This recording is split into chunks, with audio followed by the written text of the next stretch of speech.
Assalamualaikum warahmatullahi wabarakatuh. Alhamdulillahi rabbil alamin. Walladzi hadana ilal iman wal ihsan. Wassalatu wassalamu ala asyrafil anbiya wal mursalin.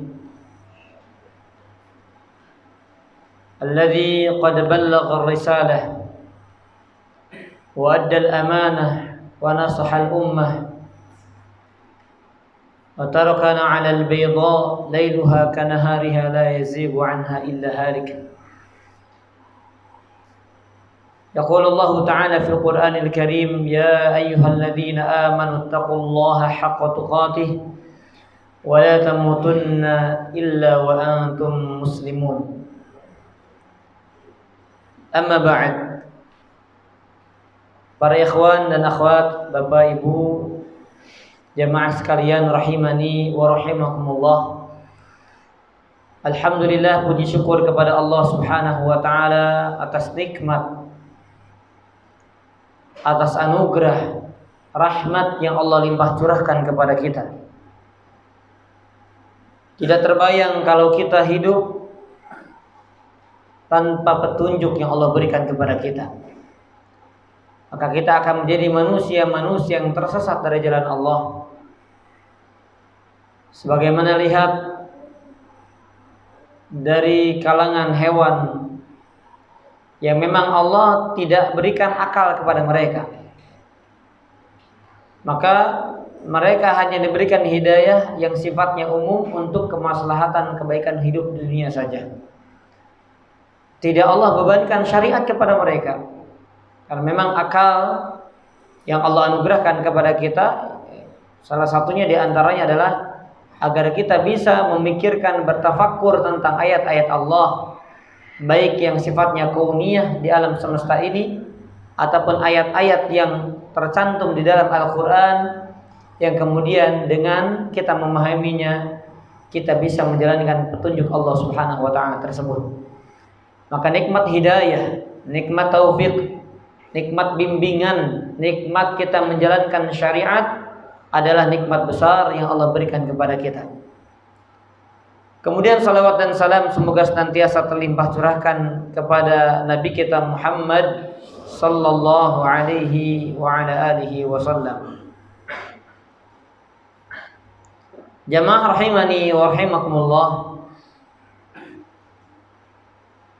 InsyaAllah di pagi menjelang siang hari ini kita akan mengkaji atau melanjutkan kajian kita dengan kitab Ta'zimul Ilmi atau Khulasatu Ta'zimul Ilmi, dan insyaallah mudah-mudahan kita bisa menyelesaikannya di hari ini. Baik jemaah azanillahu wa iyyakum ajma'in.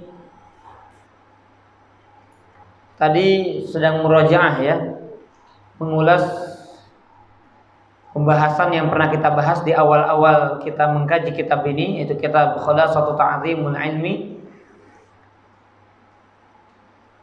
Dan di sana dibahas tentang keikhlasan. Para ikhwan dan akhwat rahimani wa rahimakumullah. Dibahas tentang keikhlasan. Kami tambahkan ucapan dari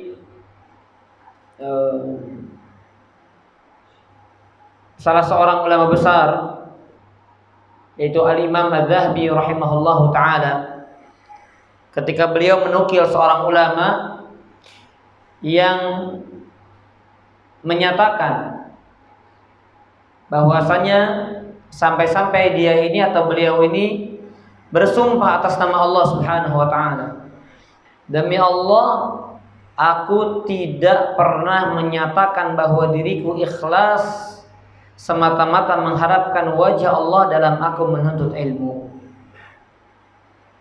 Demi Allah, tidak pernah aku menyatakan bahwa diriku telah ikhlas dalam aku menuntut ilmu.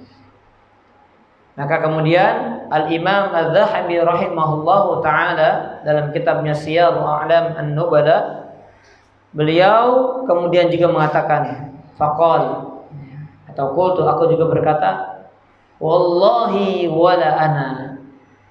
Demikian pula demi Allah, aku pun sama. Tidak pernah aku menyatakan diriku dalam aku menuntut ilmu sudah ikhlas karena Allah Subhanahu wa taala. Dan ini jamaah azanillahu yakum menunjukkan apa? Beratnya ikhlas karena Allah. Beratnya ikhlas, apalagi sampai menyatakan diri sudah ikhlas. Itu lebih berat lagi. Dan tentunya ikhlas ini termasuk hibatun ilahiyatun. Jadi karunia ilahi yang barangkali orang santai tapi Allah karuniakan ikhlas. Karunia ilahi. Atau bahkan ada orang yang sudah berusaha payah tapi ternyata tidak ikhlas. Kenapa? Karena Allah tidak kasih. Dan ini juga termasuk minhatun rabbaniyah. Jadi anugerah Allah, anugerah Rabb Allah Subhanahu wa taala. Barang siapa yang Allah ikhlaskan dia, maka dia akan mendapatkan keikhlasan tersebut. Tetapi barang siapa yang tidak Allah karuniakan ikhlas, maka Allah tidak akan jadikan orang tersebut ikhlas. Nah, maka dari kalimat atau pernyataan di atas tadi, bukan berarti kita tidak berusaha. Ya, ini karunia Allah, bukan berarti kita tidak berusaha. Sebagaimana untuk kemaslahatan duniawi, rizki berupa duniawi kan Allah yang tentukan juga. Tapi apakah kemudian kita diam? Ya, tidak. Berusaha untuk menggapainya. Apalagi berupa keikhlasan yang memang tidak sebanding dengan dunia dan bahkan seluruh isinya. Maka jemaah sallallahu yakum, di dalam muqaddimah ini kami dan kita semuanya sama-sama memohon kepada Allah, mudah-mudahan Allah jadikan amalan-amalan kita, duduknya kita di majelis ilmu ini semata-mata karena mengharapkan ridha Allah Subhanahu wa taala. Amin ya rabbal alamin. Baik, jemaah sallallahu yakum, kita akan mengkaji poin yang ke-17 ya. Ya, tersisa 4 poin kalau dengan 17, 18, 19 dan 20. Mudah-mudahan bisa diselesaikan. Karena apa yang perlu kami ringkas, dan apa yang perlu kami rinci, maka kami akan rinci. Baik, untuk menghemat waktu mungkin Anda langsung bacakan aja ya. Ya, silakan dibuka di poin ke-17-nya. Yaitu tentang adzabu 'anil ilmi wadzudu an hiyadhihi. Ini prinsip yang ke-17, yaitu membela ilmu dan mempertahankan kemuliaannya. Jadi orang yang ingin ilmunya berkah, ilmunya bermanfaat untuk dirinya, untuk sekitarnya, dan secara umum untuk umat manusia, maka di antara prinsip yang harus dia amalkan dan kerjakan adalah dia harus menjaga ilmu, membela ilmu, menjaga kehormatannya. Jangan sampai ilmu itu menjadi sesuatu yang rendah. Karena kemuliaan ilmu, kehormatan ilmu itu harus dipertahankan. Jamaah azanillahu wa iyyakum, Asy-Syaikh Shalih Al-Utsaimin hafizahullahu taala, beliau mengatakan, inna lil ilmi hurmatan wafirah. Kamu bacakan dan langsung terjemahkan ya. Jadi ilmu itu punya kemuliaan yang sangat tinggi, yang mana wajib bagi setiap kita untuk melindungi kehormatannya atau kemuliaannya tersebut. Dan tentunya utamanya adalah ketika ilmu itu sudah dianggap rusak. Karena ada orang-orang yang merusaknya. Sebetulnya ilmu ini nggak bakal rusak. Quran, sunnah itu tidak akan pernah rusak. Tapi ada orang-orang yang menganggap rusak. Kenapa? Karena ada orang-orang yang mengupayakan akan merusak ilmu itu. Ya seolah-olah begini Pak, seolah-olah ada ajaran-ajaran buruk yang dianggap ini datang dari Islam. Kenapa? Di antaranya adalah karena oknum-oknum muslim atau muslimah yang mengatasnamakan Islam kemudian berbuat dengan perbuatan yang tidak sepantasnya mereka lakukan. Maka jamaah azanillahu yakum, sebagai seorang muslim yang baik, sebagai seorang muslimah yang baik, wajib kita memuliakan Islam. Wajib kita menjaga kehormatan Islam. Nah, demikian pula dengan ilmu. Ada orang menganggap ilmu ini sudah rusak. Nah, maka wajib kita menjaganya. Nah, bagaimana kita menjaganya? Nah, perhatikan, barulah Syekh di sini menjelaskan.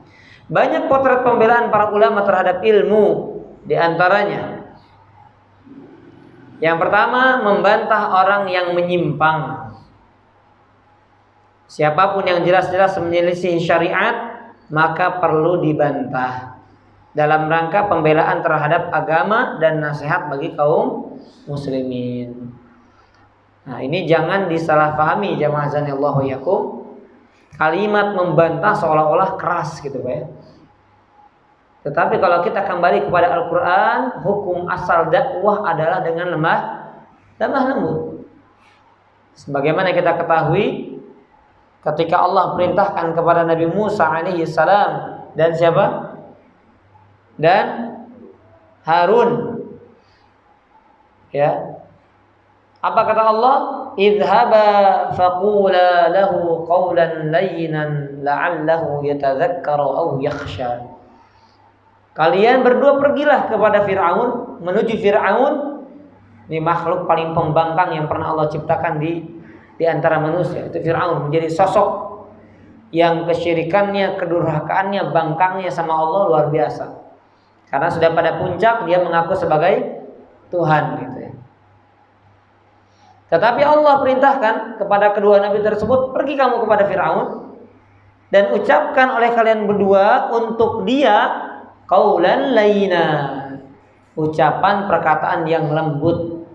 Kenapa? Karena dengan ucapan yang lembut, apa kata Allah? La'allahu yatadzakkaru aw yakhsha. Bisa jadi dia kemudian ingat kembali dan takut kepada Allah Subhanahu wa taala. Itu kepada Firaun, apalagi kepada selain Firaun, apalagi kepada muslim. Serusak-rusaknya masih ada fitrah Islam dalam hatinya. Sekalipun besar kesalahannya, maka hukum asal berdakwah kepada mereka adalah dengan cara lemah lembut. Baik, jemaah azanillahu wa iyyakum ajmain. Allah juga mengatakan, ud'u ila sabili rabbika bil hikmati wal mau'izatil hasanah. Jadi Allah perintahkan bahwasanya dakwah itu kamu menyeru umat manusia itu menuju Allah dengan hikmah, kebijaksanaan, dengan penuh santun, sikap yang baik, ya, wal mau'izatil hasanah, dan nasihat pelajaran yang baik kepada mereka. Itu hukum asalnya. Dan ketika kita berdakwah, ingat para jamaah azanillahu yakum, berarti kita sedang membela agama dan sedang menasihati kaum muslimin. Makanya ketika Allah mengatakan in tansurullah yansurkum, itu kalimatnya, ya, kalimat firman-Nya. Jika kamu membela Allah, maka Allah akan membelamu. Maksudnya apa di sini? Membela agama Allah. Jika kamu membela agama Allah, maka Allah akan berikan pertolongan kepadamu. Tolong agama Allah, maka Allah akan berikan pertolongan kepadamu. Nah, di antara bentuk pertolongan adalah menolong agama adalah, lihat di sini yang pertama adalah membantah orang yang menyimpang. Ya, di sini sebagai contoh ya, orang yang punya pemahaman misalnya wahyu kepada Nabi itu salah. Nah, ini jelas, yang menyimpangnya jelas-jelas itu. Ya, kemudian mereka meyakini kalau sahabat-sahabat Nabi masuk neraka, kan udah jelas menyimpangnya ini. Ya, maka perlu dibantah. Baik, kemudian yang kedua, pemboikotan terhadap ahlul bid'ah. Nah, di sini banyak orang salah paham. Banyak orang salah paham. Dikira kalau orang itu mengamalkan amalan yang tidak pernah dicontohkan oleh Nabi SAW, langsung orang itu divonis ahlul bid'ah. Kita tidak seperti itu. Ya, kita jemaah, tidak setiap orang yang melakukan kesalahan langsung dikatakan apa? Ahlul bid'ah, nggak boleh. Sekali lagi saya tegaskan, kita sebagai muslim yang berprinsip, orang yang mengaku ahlus sunnah wal jamaah tidak mudah dalam memvonis. Karena vonis itu dalam Islam itu berat, apalagi kalau berbicara konsekuensinya. Seperti misalnya, kalau kita menjatuhkan orang ini kafir, berarti udah banyak dia harus cerai sama istrinya. Kenapa? Karena nggak boleh muslimah dengan muslim kemudian bersatu. Berarti konsekuensinya berat ini. Kemudian ahli warisnya nggak boleh ambil harta dia. Kenapa? Karena antara muslim dengan non muslim atau dengan orang yang kafir tidak saling memberikan warisan. Jadi berat. Nah, kita nggak boleh sembarangan. Karena kalau sembarangan, ini gimana konsekuensinya nggak dijalankan? Udah nggak boleh salam lagi sama dia. Kan begitu, ya? Nah, maka kita tidak sembarangan, tidak serampangan, tidak bergampang-gampangan, tidak bermudah-mudahan. Itu ahlus sunnah wal jamaah. Adapun kalau ada orang yang dikit-dikit, oh ini ahlul bid'ah, neraka dan seterusnya, itu oknum yang fisiknya, tampilannya seorang muslim, seorang muslimah, tapi dia nggak belajar dengan benar. Itu oknum. Ingat, bukan setiap, tapi tampilannya mirip sama ustadz ini. Tampilannya doang, casingnya doang, dalamannya ya beda antara made in China dengan made in Japan, beda. Ya, tampilannya sama, tapi dilempar udah patah sudah gitu. Ya. Baik. Jamaah azani Allah wa iyyakum ajma'in. Di sini disebutkan Abu Ya'la Al-Farra menukil ijma' tentang hal ini. Ilmu tidak boleh diambil dari ahlul bid'ah kecuali jika dalam keadaan terpaksa. Contohnya meriwayatkan hadis dari mereka sebagaimana dilakukan oleh para ahli hadis. Jadi di sini maksudnya begini ya. Mohon maaf ya, kita jangan sensitif dulu kalau dengar bid'ah, jangan ya. Intinya bid'ah itu memang kata-kata Nabi. Kata-kata Nabi. Kenapa sensitif ya? Tadi sekali lagi, banyak oknum-oknum yang memang mereka tanpa dasar ilmu yang mendalam, kemudian begitu mudah mereka memvonis bid'ah, dan yang paling utama begitu mudah mereka kemudian memusuhi padahal masih sama-sama muslim. Nah, walaupun mereka ada kekeliruan di kebid'ahannya. Nah, maka kami ingin sampaikan, bid'ah itu ada dua. Ada yang membuat orang itu menjadi keluar Islam dan ada yang tidak. Ya. Nah, yang tidak ini berarti sikap kita kepada dia, kesalahannya kita ingkari, tapi dirinya sebagai sosok seorang muslim saudara kita. Jelas kan? Bisa apa kalau tetangga, misalnya kita punya tetangga beda paham sama kita, dia sebagai muslimnya, maka kita al-wala kepada mereka, kepada dia. Walanya kita tegakkan, loyalitas kita, bantuan kita, pertolongan kita kepada dia. Nah, tetapi ketika dia salah, jangan salah bicara bid'ah saja, salah dalam masalah syirik, salah dalam masalah syirik kecil di sini misalnya, atau salah misalnya dalam masalah maksiat. Kita siapa di antara kita yang enggak dosa? Siapa di antara kita yang enggak maksiat?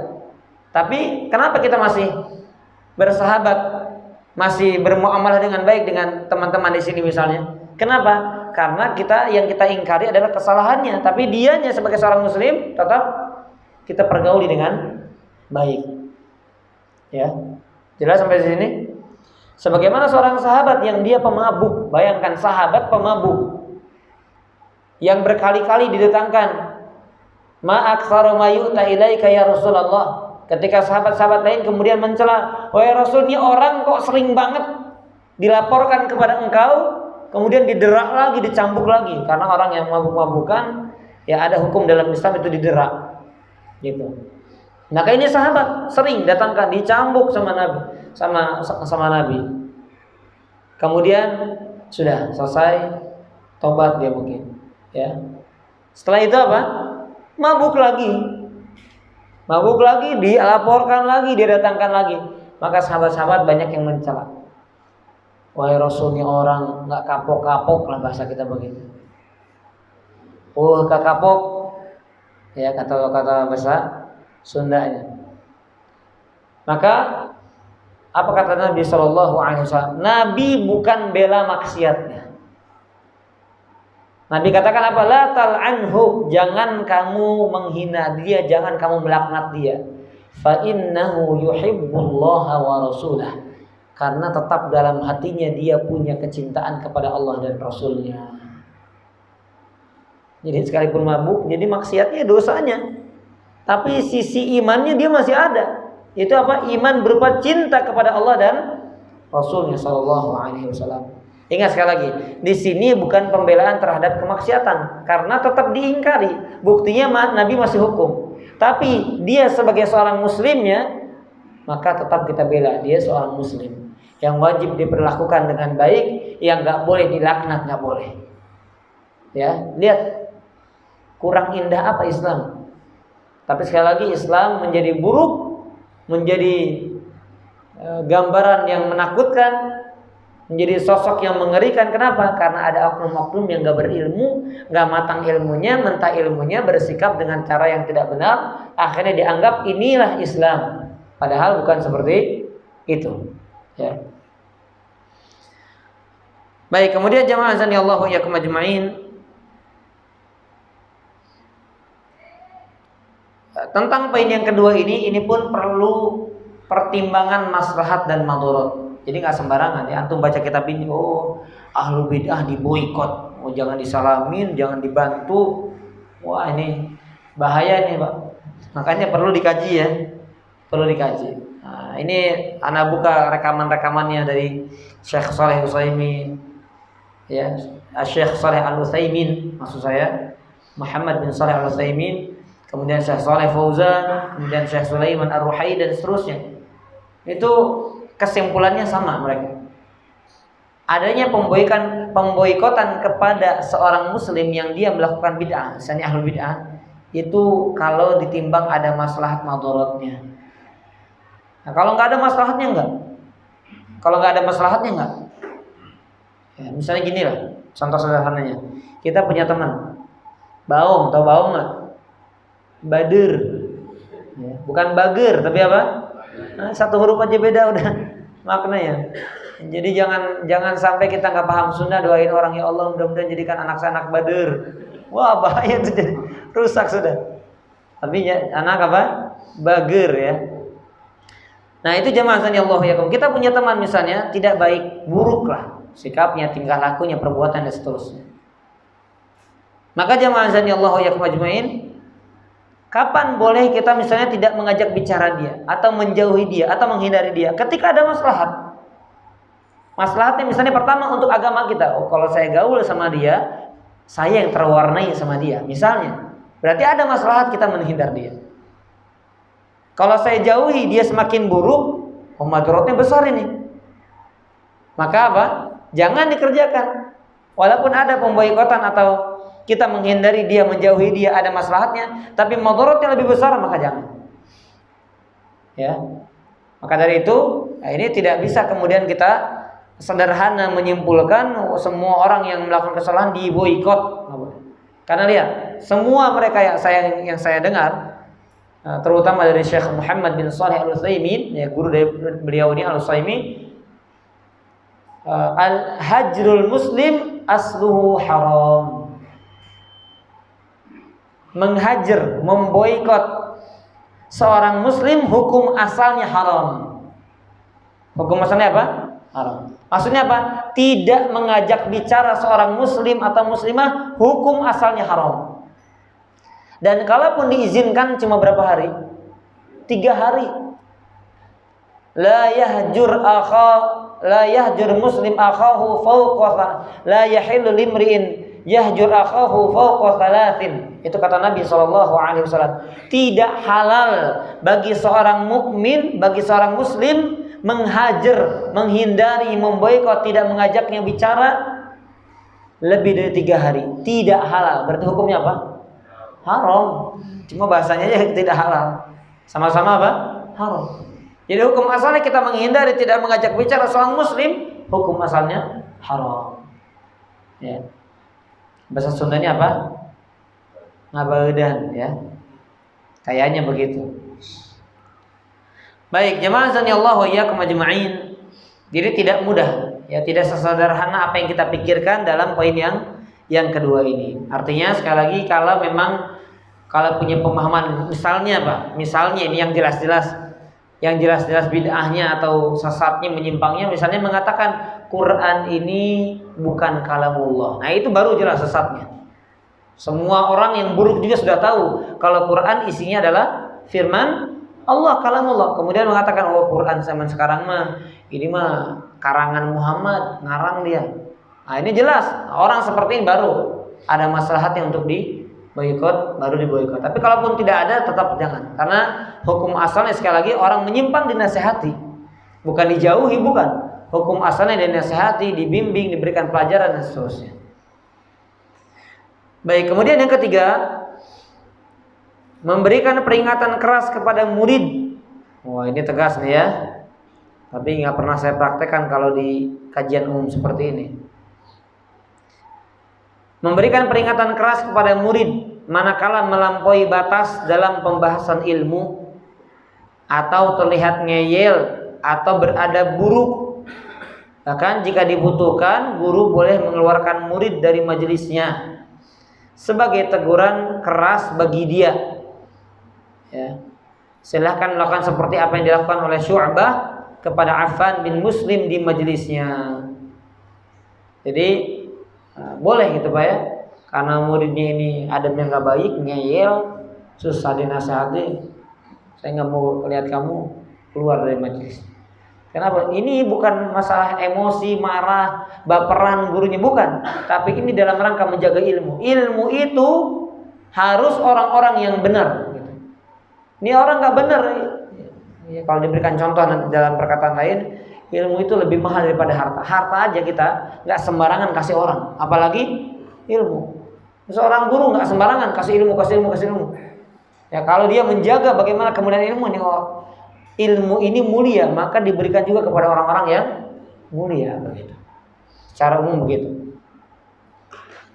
Baik, terkadang murid perlu diperingatkan dengan cara diabaikan dan pertanyaan yang tidak dijawab, sebab diam pun bisa menjadi jawaban. Demikian penjelasan dari Al-A'mash.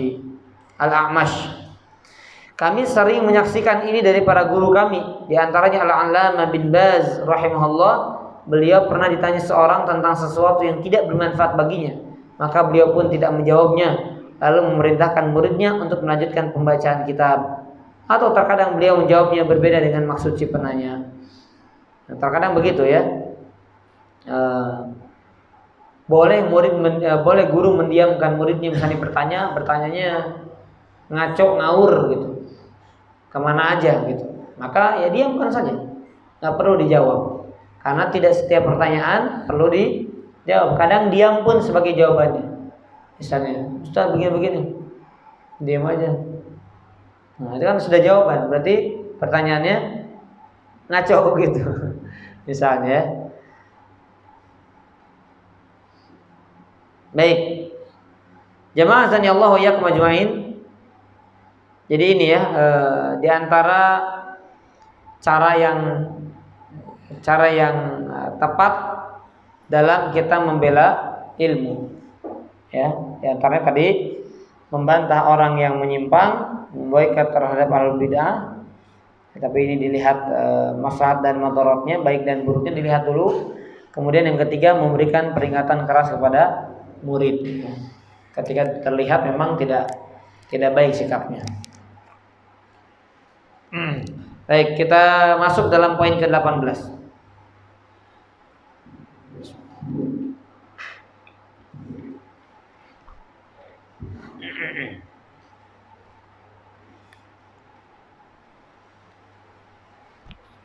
Berhati-hati dalam bertanya kepada ulama. Ya, lihat, masya Allah. Jadi di Islam itu etika itu benar-benar dijaga. Sampai bertanya aja harus hati-hati, Pak. Enggak semua pertanyaan diajukan. Apa yang dalam benak kita diajukan. Apa yang terpikirkan sama kita diajukan. Apa yang menjadi penasaran kita diajukan, enggak. Ya, maka di sini lihat ya, harus berhati-hati seorang itu dalam bertanya kepada para ulama. Kenapa? Karena untuk menghindari pertanyaan-pertanyaan yang bisa memicu kegaduhan, serta dalam rangka menjaga wibawa ulama. Misalnya ada orang yang bertanya tentang ya urusan internalnya si Ustadz. Ustadz, kira-kira anak Ustadz cantik gak? Di umum misalnya, ya, mancung gak hidungnya? Nah ini bukan sekedar dicuekin, digampang aja tuh. Ya, jadi tidak semua pertanyaan perlu diajukan itu. Kita harus berpikir dulu, hati-hati dulu. Baik. Kenapa? Karena di sini berarti kalau kita menanyakan hal seperti yang tadi saya contohkan, itu berarti wibawa, seolah-olah kita bertanya tapi menjatuhkan wibawa si gurunya. Betul nggak? Jadi semua pertanyaan diajukan itu menjatuhkan wibawa seorang guru. Dan ini salah satu sebab yang hilangnya berkah dari ilmu yang diajarkan oleh guru tersebut. Baik, lanjutkan. Sebab ada pertanyaan-pertanyaan yang diajukan untuk memancing kerusuhan. Nah, mungkin kita pernah nggak? Pernah nggak? Nah, pernah kayaknya. Ya kayaknya pernah. Jadi bertanya, padahal kita sudah tahu. Bertanya di sini untuk apa? Biar rame. Gitu. Ingat ya, kita ingin ingatkan, bertanya dalam agama itu termasuk ketaatan dan ibadah kepada Allah. Kenapa? Karena orang bertanya tentang agama berarti dia mengamalkan salah satu ayat, fas'alu ahla dzikri in kuntum la ta'lamun. Bertanyalah kamu kepada ahli zikr, kepada ahlinya jika kamu tidak tahu. Berarti saat kita mengajukan pertanyaan, bertanya berarti kita mengamalkan apa yang Allah perintahkan dalam Al-Qur'an. Maka dari itu jemaah sanallahu yakum, dia harus apa? Ikhlas juga dalam bertanya. Bukan ingin, nanti disebutkan di sini ya, bukan ingin bangga-banggaan, bukan seolah-olah ini pertanyaannya berbobot nih. Udah kayak domba aja bobotnya berapa kilo gitu ya. Pertanyaannya berbobot nih. Pertanyaannya ini kayaknya kelas orang udah ngaji 5 tahun nih. Biar dianggap seperti itu misalnya. Maka tidak benar. Enggak berkah pertanyaannya. Dan kami tegaskan, pertanyaan yang ikhlas karena Allah dan memang mendasari pertanyaan tersebut karena ingin mendalami perihal agama, itu bisa menghantarkan kepada ilmu yang sangat-sangat bermanfaat.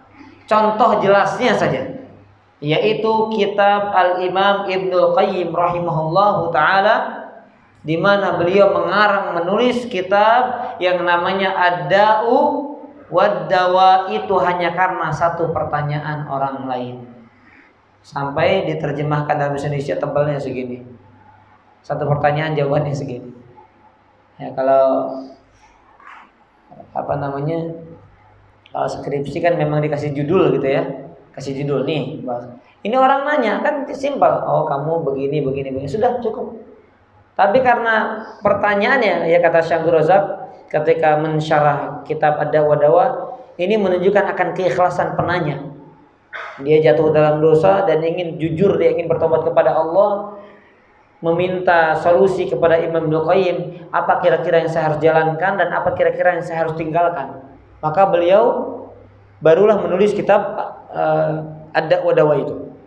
Hanya karena satu pertanyaan. Insyaallah. Manfaat luar biasa. Ya, sampai kitabnya sampai sekarang. Berarti kan orang yang bertanya ikut dapat jariahnya. Dapat, karena penyebab Imam Ibnul Qayyim menulis kitab Ad-Dawa karena apa? Pertanyaan itu, pertanyaan si penanya. Gitu, ya. Nah, sama, saya pun merasakan itu kalau ada orang bertanya, kemudian wah, bagus juga nih. Nah, akhirnya kami jadikan bukan kitab, tapi apa? Sama-sama Kak. Jadikan apa? Konten, ya, konten di Instagram dan lain-lain. Jadi intinya memang bermanfaat gitu ketika ada pertanyaan yang didasari atas dasar ingin paham agama, bukan ingin memancing saja. Baik. Kemudian juga misalnya memancing huru-hara dan menyebarkan keburukan. Jadi akhirnya gaduh. Ingin saling singgung misalnya antara suami, karena saat itu suaminya lagi ngajak istri. Istri mengajukan pertanyaan karena lagi ngajak suami, disebutin lagi suami saya sedang di sini. Itu ustadznya kadang galau juga. Ya, jadi korban ustadznya itu. Ya, maka boleh seperti itu. Tapi kan boleh pakai inisial, kita aturkan inisial. Maksudnya di kampung mana gitu ya, ada seorang fulan yang menikah dengan fulana, kejadian begini. Ini disebutin suaminya. Jadi suami udah saya kayaknya.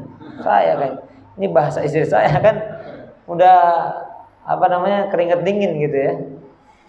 Harap-harap cemas jadinya. Cemas harap gitu. Baik, kemudian jemaah azanillahu iyyakum, beliau menyatakan, lihat, jika para ulama merasakan gelagat seperti itu dari seseorang, niscaya ia akan merasakan dari mereka perlakuan yang tidak menyenangkan, sebagaimana yang baru saja dijelaskan dalam pembahasan tentang perlunya peringatan keras terhadap sebagian murid, apalagi yang bisa diterapkan di pesantren. Ya, kalau di jamaah umum seperti ini kadang ustadz bersikapnya juga hati-hati.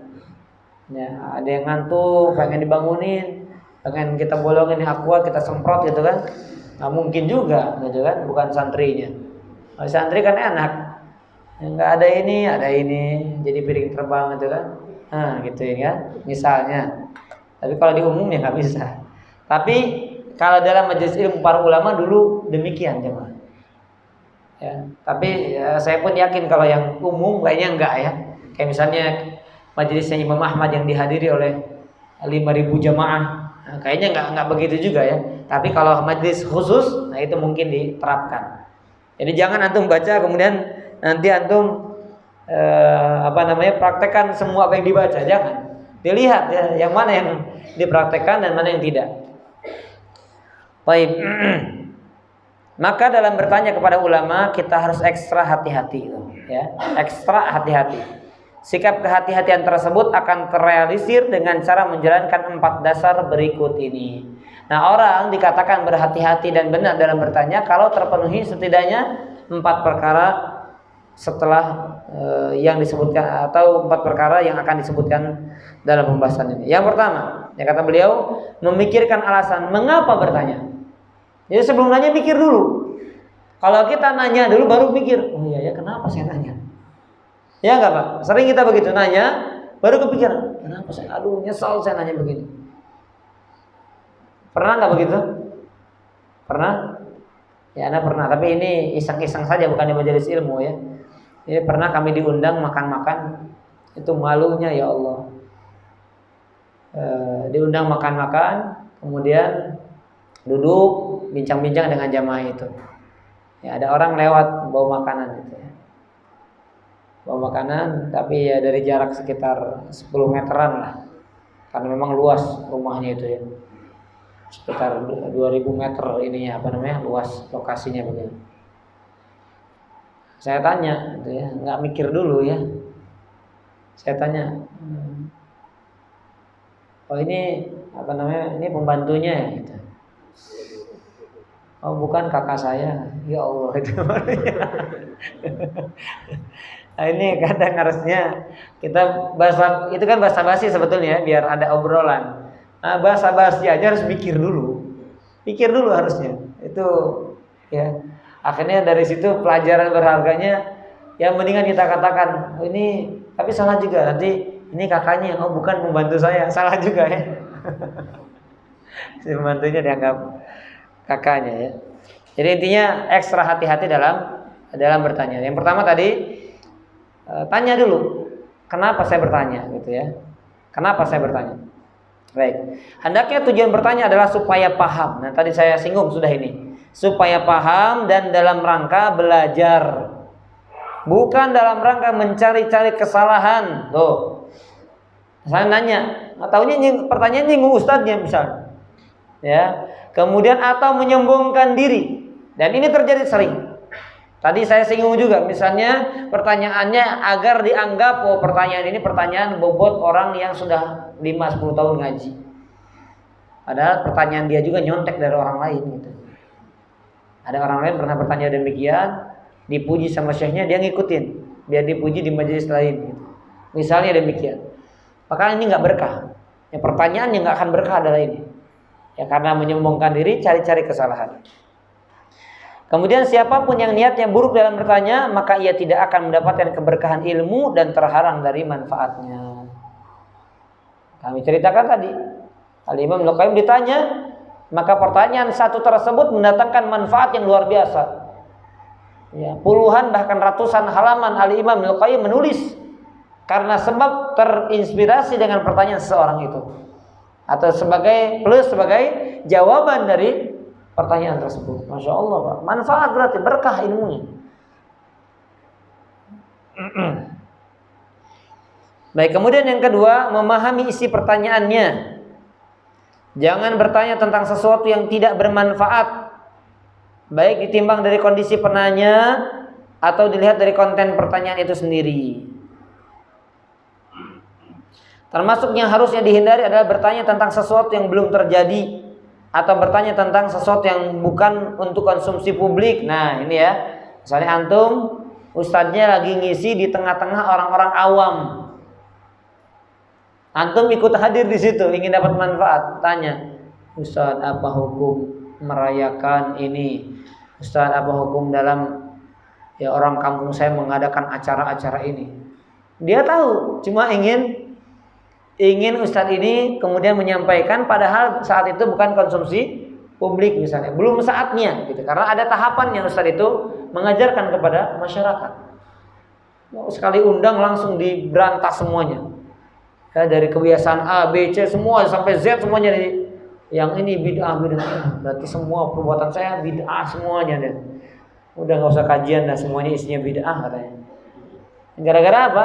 Gara-gara terpancing dengan pertanyaan gitu, yang memang tadi tidak dipahami dulu isinya.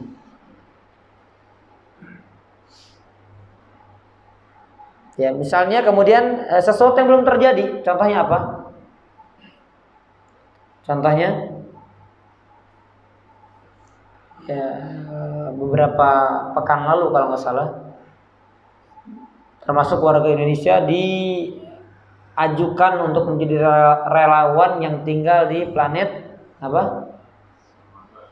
Mars ya. Jadi entah apa yang ngajak itu, biasanya apa? NASA ya. NASA kalau nggak salah ya. NASA mengajak orang Indonesia menjadi relawan. Relawan itu berarti nggak dijamin hidupnya di sana. Relawan silakan, sukarela, siapa aja yang mau tinggal di sana.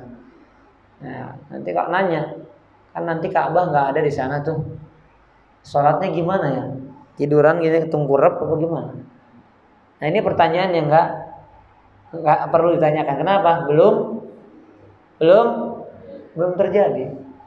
Ya udah sekarang antum ke sana aja dulu, ke sana. Gitu ya. Nanti udah nyampe sana tanya ke saya gitu. Ya.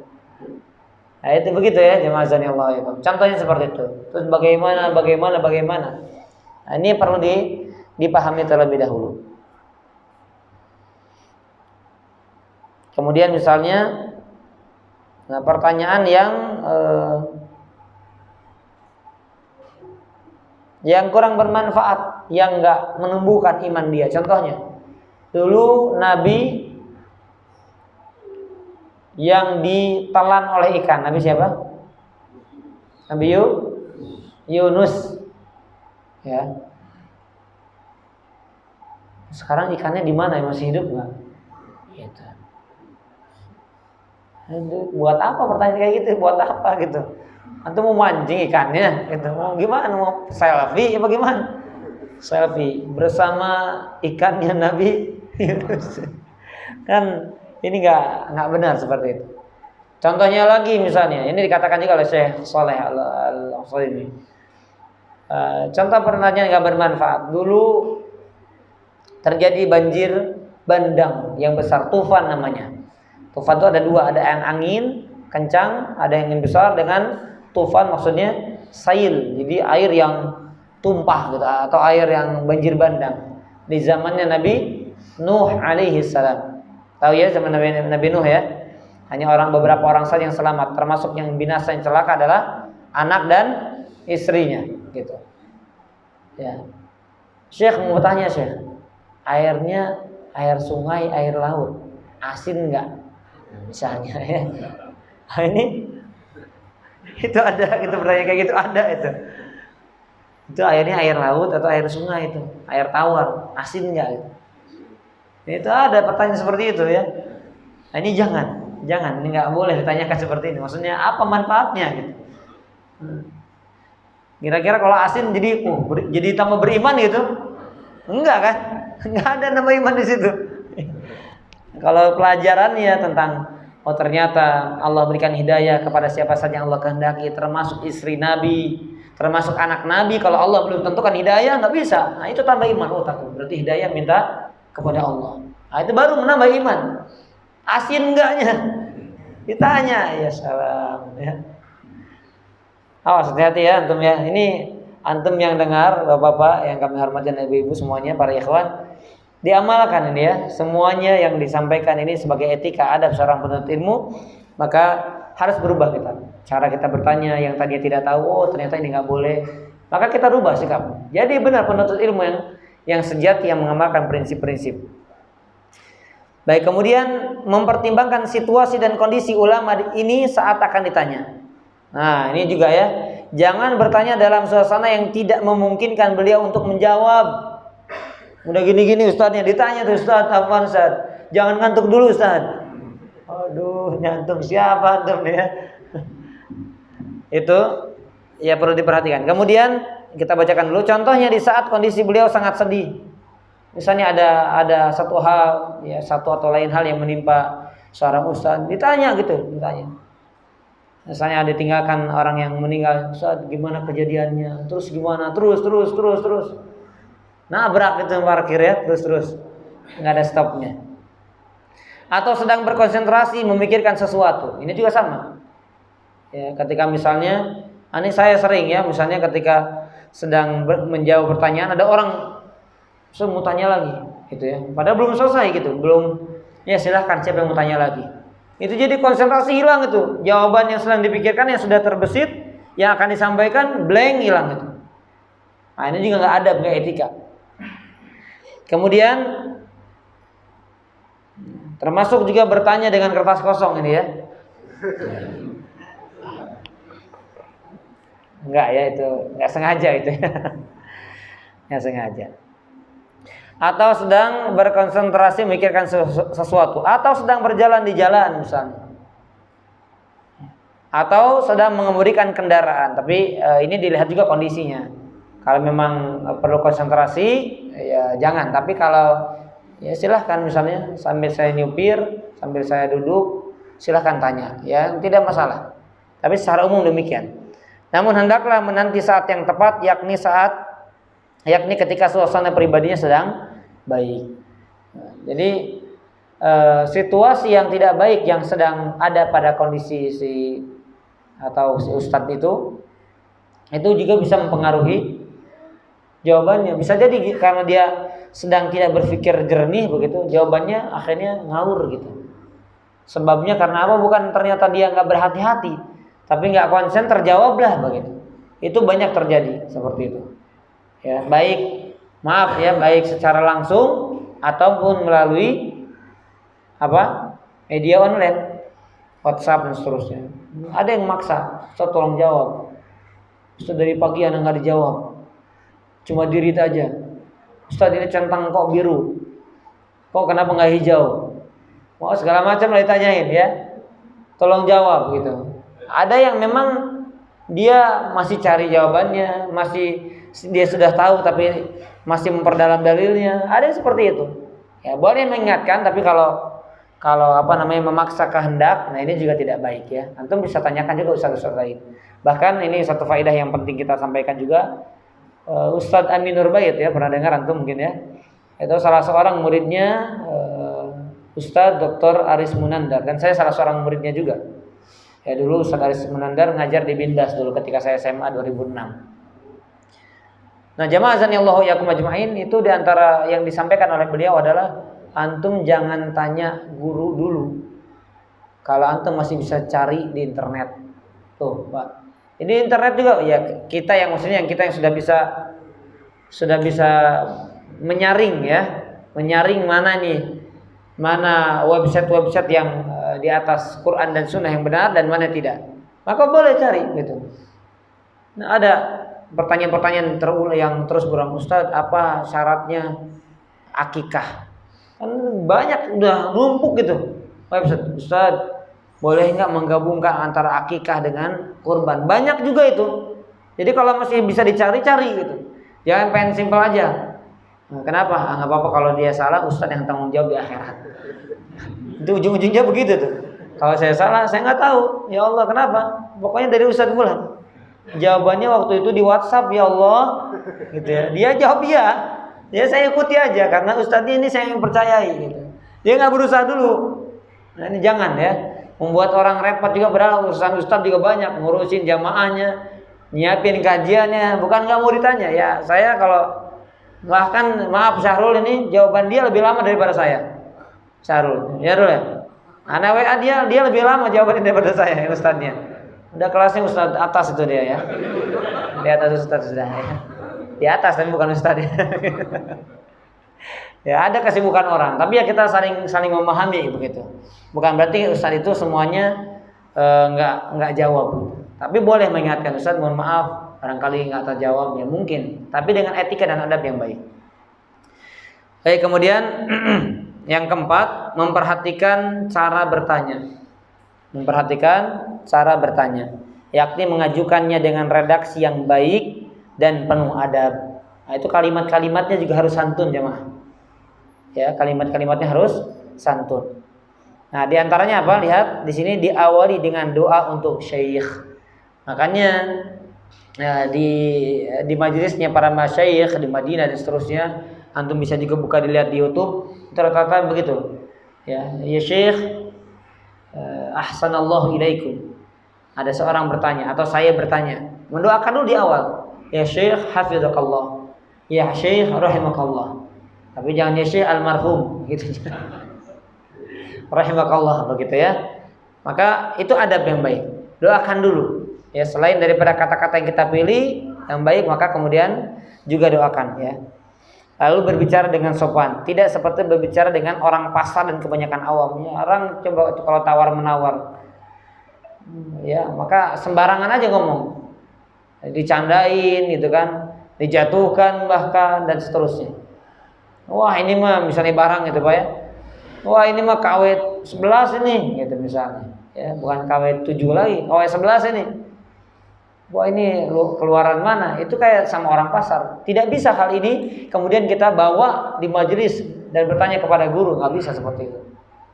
Ustaz, masa gini aja nggak bisa jawab misalnya. Ya, itu kan nggak bisa sama gitu ya. Antara ucapan dia yang dia lontarkan kepada temannya, sahabatnya atau kepada yang lainnya dengan kepada gurunya. Baik. Wallahu a'lam bishawab. Baik, kemudian yang berikutnya jemaah azanillahu iyyakum, masih ada waktu, yaitu prinsip yang ke-19. Nah, di sini penting. Disinilah tema kita yang kita cantumkan. Beda antara mereka dengan kita. Di sini ya.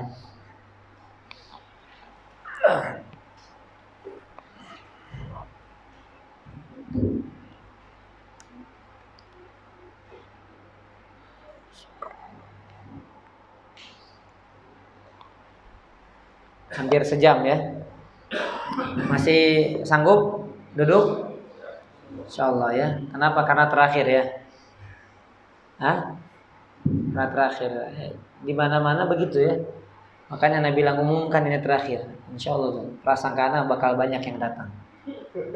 Ya, sama kayak pertama. Di orang tuh datang awal banyak, akhir banyak gitu ya. Tapi nggak apa-apa, antum husnul khotimah berarti antum ya. Masya Allah. Husnul khotimah cuma faedahnya segitu-gitu aja gitu. Karena nggak istiqomah gitu ya. Ini bagi yang tidak istiqomah ya. Ini disinggung, walaupun ketawa begini disinggung. Jangan begitu lagi. Ya, harus istiqomah kita ya. Karena berat ya, kita istiqomah itu berat sekali. Jadi harus mohon keistiqomahan kepada Allah Subhanahu wa taala.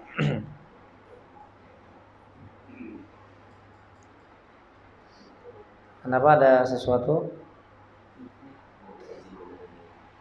Baik. Kenapa begini? Ini dilepas dulu bagaimana?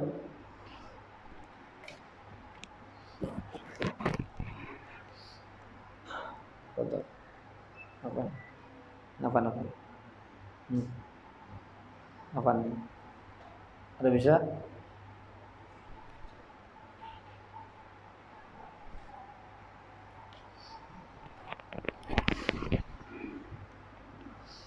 Baik. Yang berikutnya, ini yakin ya, lanjutkan ya. Lanjutkan Mbak. Sampai selesai ya, 2 poin lagi nih. Tapi nggak tahu, mungkin bisa jadi sejam lagi atau 2 jam lagi nih Pak. Nah, nggak jadi. Tadi bilang 2 poin dikit, cuma bilang sejam nggak jadi ya. Nanti mohon izin aja zuhur pulang gitu ya. Baik. Mencintai ilmu sepenuh hati. Wah, ini berat ini ya. Mencintai ilmu sepenuh hati. Ini diantara poin yang berat. Sama seperti poin terakhir nanti, menghargai waktu demi ilmu. Dan 2 hal ini yang terakhir saya rasa dan kita rasakan semua, ini belum ada dalam potret kehidupan kita. Sekalipun kita sering intisab, menyandarkan diri kita kepada Ahlus Sunnah wal Jamaah. Menyandarkan, membanggakan bahwasanya kita adalah pengikut para salafus saleh. Tapi pada kenyataan praktek kehidupan kita, 2 hal ini mungkin kita katakan masih jauh.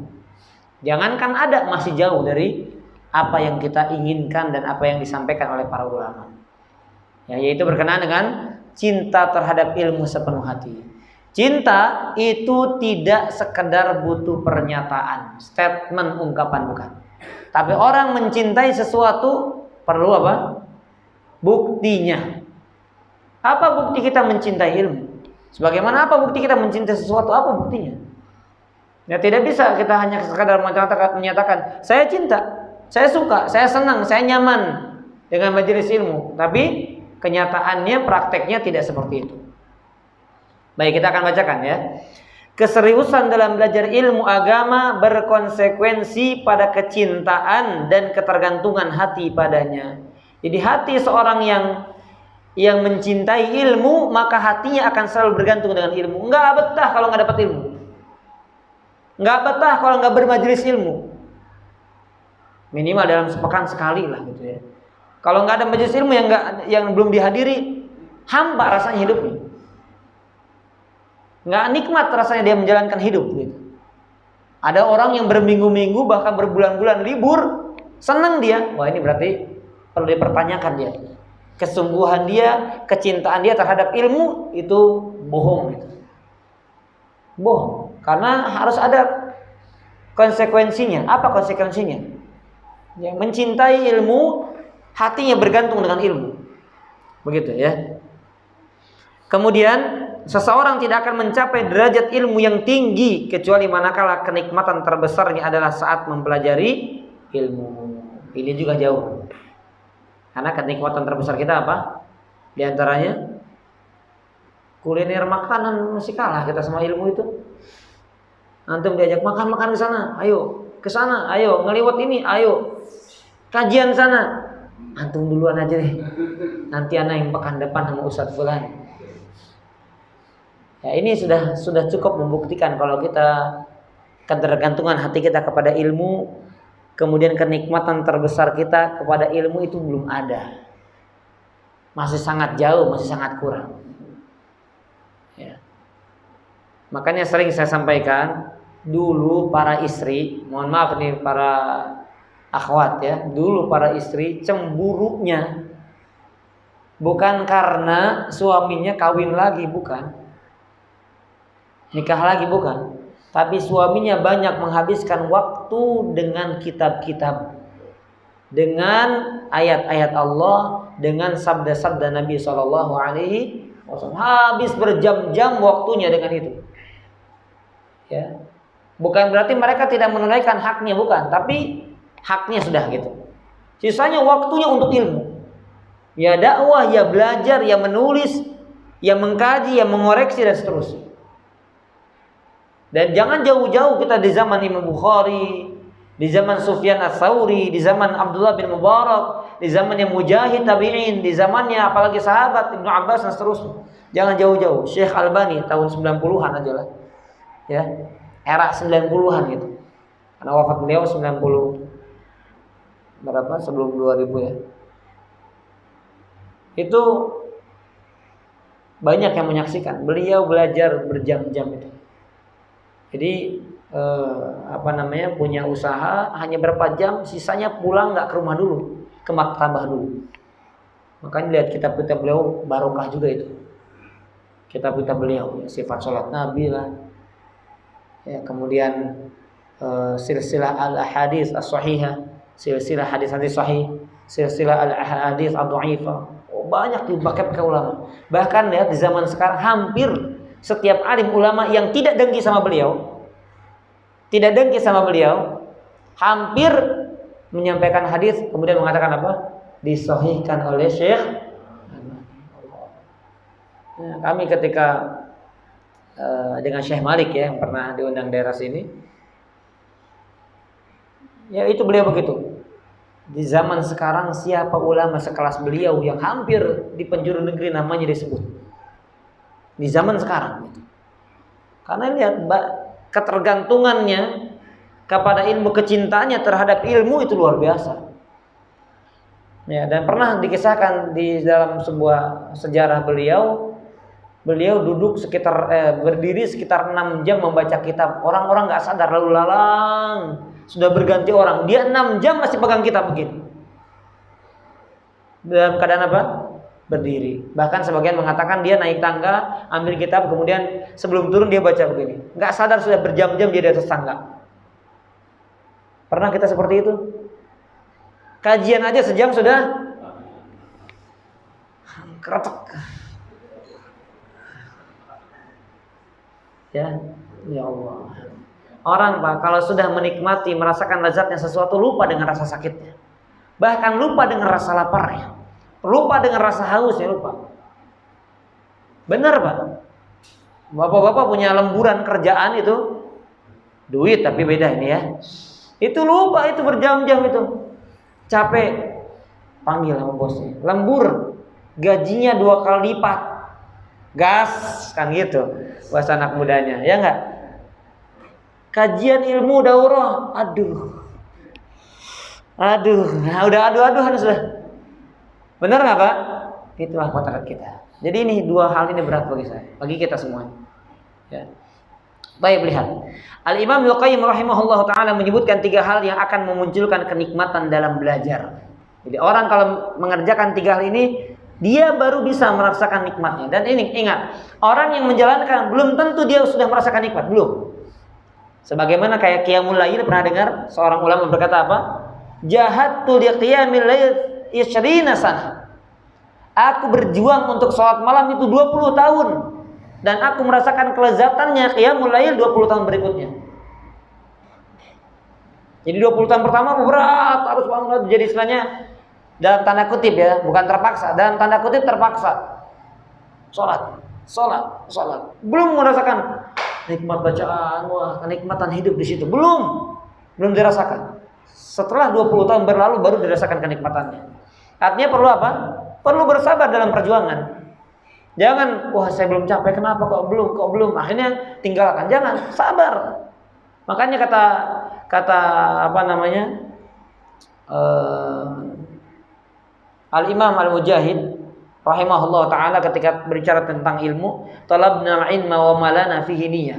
Dulu kami pertama menuntut ilmu, kami gak punya niat. Pokoknya saya cinta sama ilmu, saya senang kalau duduk di majelis ilmu. Belum ada niat. Untuk apa saya menuntut ilmu gitu? Paham ya? Kalau kita kan terus dimotivasi untuk ikhlas. Dia pokoknya senang. Oh, ketika dibaca ilmu tuh senang, betah gitu. Wa malana fihi niyah. Kemudian setelah itu Allah anugerahkan niat yang benar. Nah ini jangan berhenti sekali lagi. Sampai nanti kapan? Sampai Allah anugerahkan kepada kita keikhlasan, kenikmatan dan seterusnya. Baik, yang pertama, mengerahkan segenap usaha dan tenaga. Al-hirsu bahasa Arabnya. Al-hirs. Jadi usahanya itu ya bukan setengah-setengah, tapi mengerahkan segenap usaha dan tenaga. Usaha dan juga tenaga dikerahkan. Yang kedua, serius dalam belajar. Jadi ketika belajar serius dia, bukan leha-leha Bukan santai-santai tapi serius, baru dia akan nikmat. Leha-leha ya, dia jalan, kehidupan menuntut ilmunya jalan, tapi tidak ada kenikmatan yang dia rasakan. Kemudian yang ketiga, niat yang lurus dan ikhlas. Ini jelas ya, niat yang lurus dan ikhlas. Baru dia akan merasakan lezatnya nikmat belajar. 3 hal di atas tidak akan tercapai kecuali bila ia menyingkirkan segala urusan yang menyibukkan hati. Ya.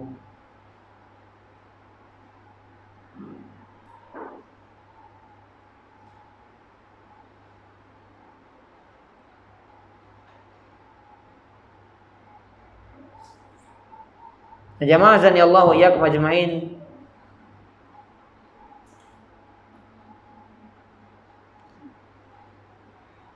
Ya, banyak perkara-perkara yang bisa membuat hati sibuk, terutama apa? Duniawi gitu. Kalau hati kita lebih condong kepada duniawi, maka berat,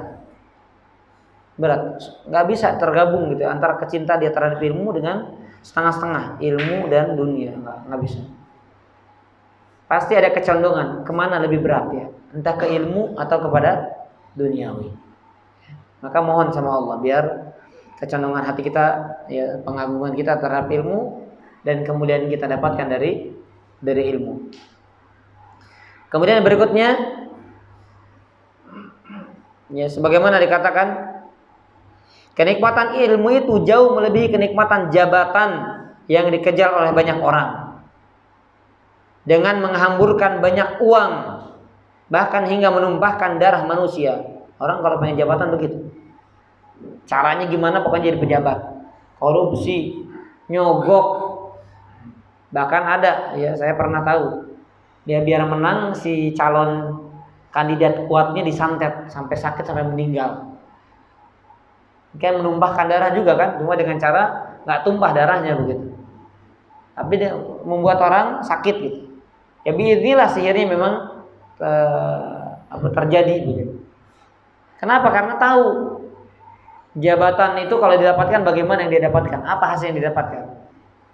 Nah, ilmu itu lebih tinggi, lebih nikmat kalau dicapai seseorang lebih daripada kenikmatan mendapatkan jabatan. Ya, di sini berarti menunjukkan jabatan itu ada kenikmatan di situ gitu. Cuma ya kalah dengan ilmu. Karena itulah para raja merasakan kehampaan, merindukan kenikmatan ilmu dan berupaya untuk meraihnya. Abu Ja'far Al-Mansur, seorang khalifah Daulah Abbasiyah yang kekuasaannya terbentang dari timur dunia hingga barat, beliau pernah ditanya, masih adakah kenikmatan dunia yang sebelum kau raih, yang belum kau raih? Maka lihat, sambil duduk di atas singgasana mewahnya ia menjawab, tersisa satu keinginan. Apa itu? Yaitu manakala aku duduk di atas kursi dan di sekelilingku para penuntut ilmu. Jadi alim ulama sekelilingnya penuntut ilmu, itu kenikmatan. Ya. Kalau raja kan ya sudah, membantunya, anak buahnya begitu. Nah, maka kata beliau, aku pengen potret seperti itu. Ya. Lalu dikatakan padaku, semoga Allah merahmatimu. Hadis apa lagi yang akan kau sampaikan? Gitu ya, maksudnya jadi saling bertanya tentang ilmu. Ya, muridnya menyampaikan, wahai Syekh, kami ingin menambah hadis yang engkau sampaikan, coba sampaikan kepada kami, dan seterusnya. Jadi potret kehidupan, saling memberikan faedah tentang ilmu. Baik, jemaah azanillahu wa iyyakum ajmain.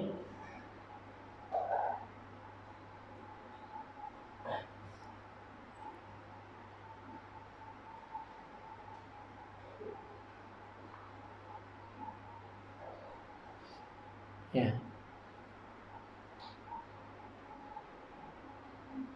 Kemudian maksudnya beliau menginginkan untuk bisa mengajarkan hadis-hadis Nabi Shallallahu Alaihi Wasallam. Manakala hati dipenuhi kenikmatan ilmu, niscaya akan lenyap kenikmatan urusan duniawi dan terlupakan.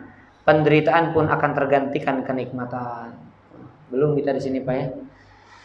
Jadi nikmat urusan duniawi itu lenyap itu. Kenapa? Karena beralih kepada kenikmatan menuntut ilmu atau bermajelis di majelis ilmu. Nah ini tentunya perlu kita usahakan gitu. Jadi agar kecondongan hati kita benar-benar pada kebaikan. Dan jemaah sanallahu yakum, kami ingin sampaikan juga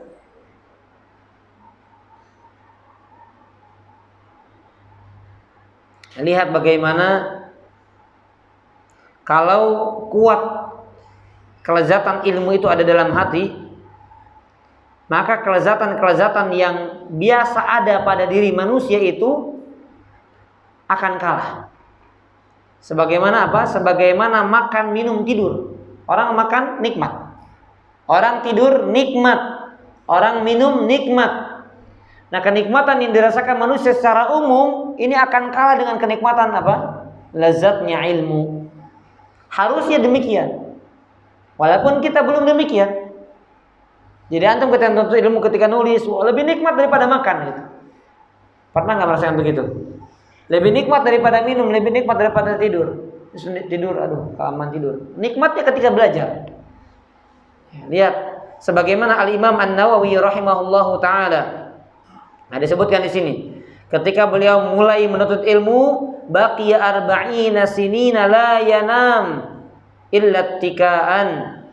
Beliau selama 4 tahun tidak tidur kecuali bersandar, yakni yulqi wasaidu yattaqi 'alaiha. Jadi gini Pak tidurnya. Sengaja, kenapa? Biar enggak nyenyak. Jadi kalau kita tidur, apa yang kita kerjakan Pak? Memposisikan diri senikmat-nikmatnya. Betul nggak Pak? Cari yang empuk, bantal yang mana yang tebal, yang menengah, yang tipis, itu kan tergantung. Ya, itu tergantung selera. Kalau saya nggak bisa tebal, bantal terlalu tebal nggak bisa saya. Ya, nggak bisa tidur malah Pak. Itu berarti apa? Kita mencari kenikmatan dalam apa? Dalam tidur. Pasang AC tapi sambil diselimutin, apalagi selimut hidup. Antum yang jomblo nggak kebayang ya. Maaf, kalau saya membayangkan halal saya ya. Nah, itu nikmat. Jadi dingin-dingin anget gitu ya. Dingin dari AC-nya atau mungkin dari hawa luar yang asri. Kemudian kita selimuti. Kalau kedinginan juga nggak nikmat kan, kepanasan nggak nikmat. Tapi tadi seger gitu. Itu kenikmatan dirasakan dari tidur itu. Al-Imam An-Nawawi selama 40 tahun sengaja tidak tidur kecuali dalam keadaan bersandar dengan Said ya. Said itu nih. Ini Said ya. Begini. Kenapa? Karena orang begini berarti nggak akan nikmat tidurnya, betul nggak Pak? Kita kalau pengen tidurnya nggak nyenyak, kadang kaki dinaikin itu biar jatuh kakinya bangun. Tapi akhirnya nyenyak juga kita. Turun, selanjutnya dilurusin biar nyenyak gitu. Yang ketawa pernah pengalaman kayaknya ya. Entah karena mau ujian kah, entah biar nggak terlambat kerja, pokoknya pernah. Saya pernah juga begitu, sengaja. Tapi tidur juga akhirnya. Ya. Sampai kami ujian dulu Pak. Kita kalau ujian ini sedikit kisah saja Pak ya. Kita kalau ujian Lipia, ya Allah benar-benar capek Pak, panas otak itu kayak keluar asap itu Pak. Bener itu. Kalau kelihatan kayaknya keluar itu asap itu ya. Ya, jadi sampai saya nanya ke apotek, ke klinik, ada nggak obat yang benar-benar bikin saya nggak tidur gitu. Pengen baca kitab saya ini. Ya, paling mengusahakan aja gitu. Dia bilang ya minum, ada ya merek minuman itu yang buat bergadang supir-supir itu. Udah minum itu. Malah 5 menit kemudian tambah ngantuk itu. Nggak ngaruh. Tidur juga gitu. Orang bilang kopi pahit, oke, kopi pahit. Jangan pakai gula ya, pakai garam. Ada yang bilang begitu, benar nggak Pak? Kopinya pakai garam katanya. Pernah dengar nggak Pak? Biar nggak ngantuk katanya. Coba. Asin iya, nikmat enggak, ngantuknya iya. Heran saya, udah usaha bener Pak, sudah usaha. Ya, karena pengen belajar itu maksimal kita menjawab pertanyaan-pertanyaan dalam ujian. Ya, jadi ya secara umum manusia pada 3 hal ini yang umumnya manusia cari kenikmatan dari makan, cari kenikmatan dari minum, dan cari kenikmatan dari tidur. Nah, tapi para ulama sudah tergantikan. Ini kan duniawi semuanya, tergantikan dengan kenikmatannya dalam menuntut ilmu. Al-Imam An-Nawawi bagaimana lihat menjadi seorang ulama yang sama ya, yang luar biasa, yang menjadi qudwah juga. Ya, beliau melakukan itu semuanya itu di awal beliau mengkaji ilmu. Ya, karena sudah nikmat merasakan. Ya. Baik. Jamaah azan ya Allah wa yakum ajmain. Kemudian berikutnya bahkan disebutkan di sini ya orang yang sibuk dengan ilmu bahkan lupa dengan lezatnya makanan. Wa qad laqaitu rajulan khadama al-'allama hafidhan al-hakami iddat sinin. Jadi aku pernah menjumpai seorang laki-laki yang yang menjadi pembantu pelayan seorang ulama namanya Hafidh al-Hakami. Ya beberapa tahun. Kemudian aku bertanya kepada dia tentang kondisi syekh. Maka dia menyebutkan kepada aku bahwasanya pernah didatangkan makanan kepada beliau, wa yaqulu, dan dia berkata, wa antazir 'indahu raja'an usib min at-ta'am, li'anna at-ta'am kana qalilan fin nas. Yaqul fa baqiya ta'am muddatan tawilan wa huwa yaqra' fil kitab la yaltafit ilaihi. Jadi ketika dihidangkan makanan itu dan aku menanti gitu ya. Aku menanti makanan tersebut agar dimakan. Maka aku melihat dalam jangka yang panjang boro-boro syekhnya menyentuh makanan. Menengok kepada makanan saja tidak. Kenapa? Karena syekhnya sedang menikmati membaca kitab. Nah, kita kan, Pak makan-makan dulu Pak. Wah udah. Apalagi disodorkan gorengan ketika kajian. Wah udah. Ustadz yang nggak bisa makan, jabahnya makan, itu yang paling tersiksanya itu. Ya, ya apa? Nah, ada majlis seperti itu biasanya ya di di majlis-majlis karyawan itu. Biar mereka mau hadir ya makanan. Ustadz yang ngomong, mereka gorengan, makan, minum. Kita kan ngomongnya belepotan lah kita mau makan. Ya, curang itu panitia ya. Bahaya itu ya. Baik. Hisabnya itu bahaya juga. Jadi syekh ini akhirnya jangankan untuk menyentuh, nengok saja dia, layal tapi jalai. Fa idza tala al-waqt zamanan tawilan qultu, maka karena sudah saking lamanya aku berkata kepada dia, at-ta'am ahsanallahu ilaik, wahai syekh, semoga Allah memberikan kebaikan kepadamu, makanan syekh. Fa yaqulu li ba'da dzalik, kemudian dia berkata kepada aku setelah itu, kul anta fa ana la urid an aku.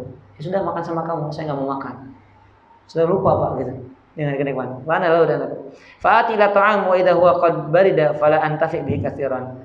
Kemudian akhirnya saya tengok makanannya, kemudian dirasakan ternyata sudah dingin dan sudah enggak enak. Ya, akhirnya bukan kalimatnya enggak enak ya, sudah tidak bisa diambil manfaatnya banyak gitu. Ya, lihat ini bagaimana potret ya seorang alim ketika sibuk dengan ilmu.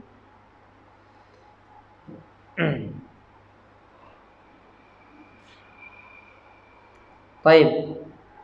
Yang terakhir jemaah, azanillahu yakum ajmain. Kita masuk dalam prinsip yang ke-20. Alhamdulillah insyaallah cukup waktu ya. Yaitu menghargai waktu demi ilmu.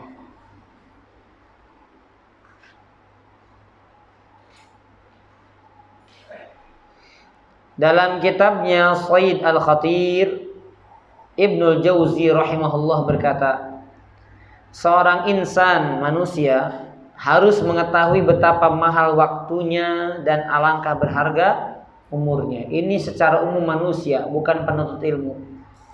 Manusia harus tahu bagaimana berharga ilmunya. Kalau manusia secara umum saja, yang awam, yang alim harus tahu bagaimana harga waktu, bagaimana kemuliaan waktu. Maka apalagi penuntut ilmu yang dia tahu dalilnya, bahkan dia hafal ayatnya. Wal 'asr innal insana lafi khusr. Dia tahu ayatnya, dia tahu kandungannya, dia hafal terjemahannya. Masya Allah, paham dia. Sehingga ia tidak boleh menggunakannya untuk selain ketaatan, walaupun hanya sesaat. Ia berusaha menghasilkan ucapan dan amalan yang terbaik. Wah, ini berat sekali ya. Kecuali jika Allah ringankan untuk kita semuanya. Ya, semoga Allah mudahkan untuk kita semuanya. Baik, jemaah azan ya Allah wa iyyakum ajma'in. Maka dari itu, Wa min huna 'azumat ri'ayatul ulama lil waqt. Maka dari itu, bagaimana perhatian ulama itu kepada waktu itu sangat besar perhatiannya. Memuliakan, mengagungkan, memperhatikan perhatian mereka terhadap waktu itu sangat besar. Hatta qala Muhammad bin Abdul Baqi Al-Bazzar, "Ma dhayya'tu sa'atan min umri fi lahwin aw la'ibin." Ya Allah. Ya, sampai-sampai Muhammad bin Abdul Baqi Al-Bazzaz pernah berkata, "Aku tidak pernah menyia-nyiakan sesaat pun dari umurku untuk aktivitas yang tidak bermanfaat atau untuk bermain-main." Nggak bisa kita bayar, hampir nggak bisa kita. Abul Wafa bin Aqil yang telah menulis kitab Al-Funun setebal 800 jilid, 800 jilid bukan lembar, pernah berkata, "Tidak halal bagiku untuk menyia-nyiakan umurku walaupun sekejap." Dia mengharamkan atas dirinya untuk menyia-nyiakan waktu. Saking mereka menghargai waktu hingga saat makan pun ada yang membaca kitab untuk mereka. Ya, bahkan saat di kamar kecil juga ada yang membacakan dari luar. Jadi saking menghargai waktu, Pak, makan bacakan kitab. Jadi nggak mau waktu itu terbuang tanpa ilmu. Sampai di WC dia buang hajat, kan nggak boleh kata zikir. Tapi kalau dengar nggak masalah. Dibacakan kitab kepada alim tersebut. Ini saking bagaimana mereka sadar tahu bagaimana waktu itu yang sangat singkat yang diberikan Allah kepada manusia. Fayakunul kharij daril khala wa yaqra'ul ilm ala man bidakhilihi hifdhan lil waqti. Semuanya potret agar mereka menjaga waktu untuk ilmu. Penjagaan mereka terhadap waktu yang mereka pergunakan untuk ilmu. Kemudian jamaah azanillahu yakum, Syekh mengatakan di sini, "Wahai penuntut ilmu, jagalah waktumu. Simaklah nasihat yang sangat menyentuh dari Ibnu Hubairah, ulama sekaligus menteri yang saleh. Waktu adalah sesuatu yang paling berharga untuk dijaga." Nah, ini bagus pernyataan terakhir, Pak. Bagus untuk dijadikan status juga ini, Pak, biar mengingatkan kita semuanya dan orang-orang yang kita cintai. Ya, waktu adalah sesuatu yang paling berharga untuk dijaga. Tapi lihat, namun ternyata ia adalah sesuatu yang paling gampang untuk disia-siakan. Allah Akbar. Sampai lihat kata-kata yang singkat ini. Itu sesuatu yang berhak dijaga, tapi ternyata yang paling mudah untuk kita sia-siakan. Betul nggak, Pak? Dalam kenyataannya begitu. Betul nggak? Kita menyia-nyiakan, padahal itu adalah sesuatu yang jangan sebetulnya untuk disia-siakan. Harus dijaga, harus untuk dimanfaatkan. Ya, dan ini malu saya menyampaikan ini, malu ya, karena ya mudah-mudahan ya sebagai cambuk untuk kami pribadi utamanya, untuk nasihat kami pribadi utamanya, dan untuk kita semuanya. Makanya kalaupun ada waktu kosong ya isi dengan apa? Zikrullah. Imla daqaiqal intizar atau daqaiq al-faragh bi dzikrillah. Isi waktu menanti, isi waktu menunggu, isi waktu kosong dengan berzikir kepada Allah Subhanahu wa taala. Baik jemaah azanillah wa iyyakum ajma'in. Kata beliau sebagai penutup, fa innahu la yunalul ilmu illa bihadza. Karena ilmu tidak akan pernah diraih kecuali dengan ini, yaitu menjaga waktu. Baik, alhamdulillah sudah selesai kita dalam pembahasan kitab Khulasatul Ta'zim al-Ilmi, Khulasatul Ta'zim al-Ilmi, karya Syekh Saleh bin Abdullah bin Hamad Al-Utsaimin hafizahullah taala. Di hari ini semoga ilmu yang bermanfaat ini bisa kita amalkan dan kita praktekkan atas izin Allah Subhanahu wa taala, dan mudah-mudahan kita mendapatkan keberkahan dari apa yang kita kaji ini. Allahumma amin ya rabbal alamin. Ya, demikian jemaah azanillahu wa iyyakum. Ya, memang di dua poin ini Syekh Saleh juga tidak terlalu banyak mensyarahnya. Maka kami tambahkan mungkin tadi dengan kisah, dengan ya selingan-selingan apa yang kami alami agar menjadi manfaat untuk kita semuanya ya. Baik, barangkali ada pertanyaan dari ikhwan maupun akhwat, dari Bapak Ibu sekalian, kami persilahkan waktunya untuk bertanya. Allahu a'lam.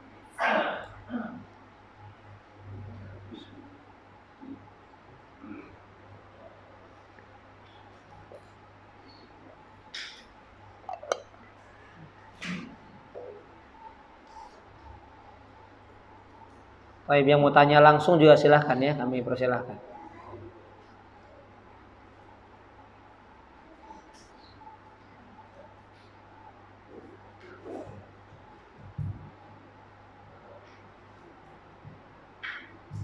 Bagi ikhwan dan akhwat yang ingin langsung bertanya, bisa langsung.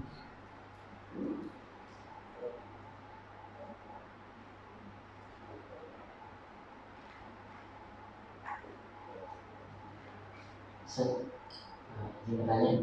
Semoga Allah senantiasa menjaga Ustaz dan keluarga dalam kebaikan. Amin, amin. Kalau sekiranya kita, contoh mungkin kayak murojaah, karena kita mungkin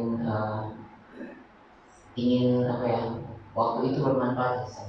Jadi kita murojaahnya kita ngakal-ngakalin kayak sampai mungkin ke kamar mandi, kan nggak boleh kita mengucapkan mungkin kita bacakan nggak boleh.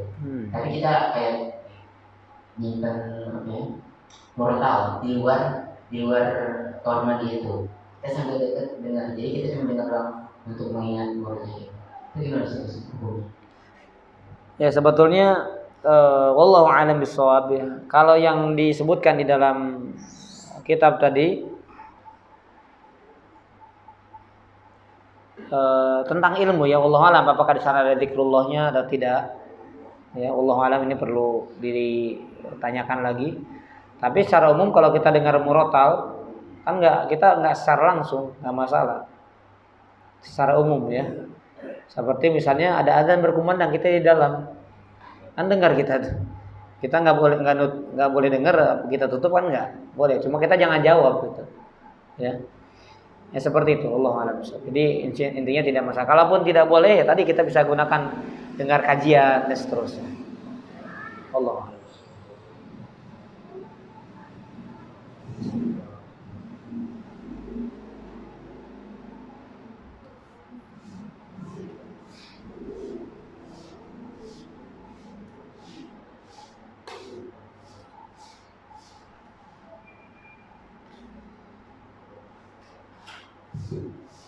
Baik, silakan yang lainnya.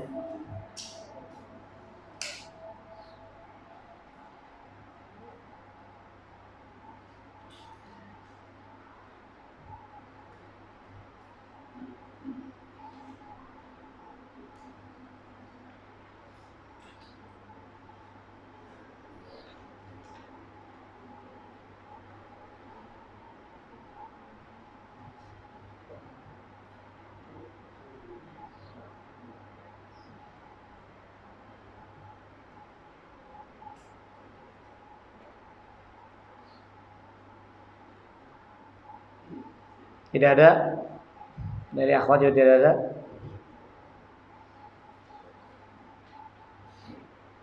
Baik, cukup mungkin ya. Insyaallah untuk berikutnya kita berarti masih ada kajian tauhid ya. Dan mungkin ada tambahan kitab lain yang akan kita kaji karena sudah selesai dari kitab Khulasatu Azimil Ilmi ini. Nanti insyaallah diinfokan oleh panitia kajian ya insyaallah. Baik, kami memohon maaf apabila ada perkara-perkara yang kami sampaikan atau sikap yang kami lakukan yang kurang berkenan di hati antum, baik para ikhwan, akhwat, Bapak Ibu sekalian. Semoga Allah maafkan semua kesalahan kita semuanya. Semoga Allah mengangkat derajat kita semuanya, dan sekali lagi mudah-mudahan Allah jadikan ilmu ini adalah ilmu yang bermanfaat untuk kita semuanya, baik di dunia yang kita amalkan, kemudian di akhirat menghantarkan kita ke dalam surga Allah Subhanahu wa taala. Amin ya rabbal alamin. Demikian subhanakallahumma bihamdika asyhadu an la ilaha illa anta astaghfiruka wa atubu ilaik. Wa sallallahu ala nabiyyina Muhammad wa ala alihi wa sahbihi wasallam. Assalamualaikum warahmatullahi wabarakatuh.